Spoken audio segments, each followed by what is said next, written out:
এই জায়গাটার নাম শিবুয়া। এটা অনেক ব্যস্ত জায়গা। দেখেন সিংহের ওপারে এবং এপারে বহু মানুষ দাঁড়িয়ে আছে।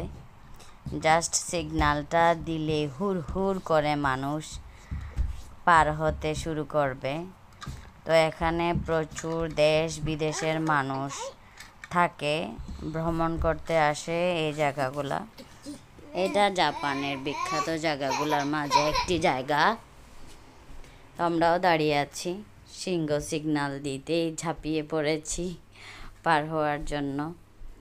দেখেন কি পরিমাণ হিউজ মানুষ এখানে।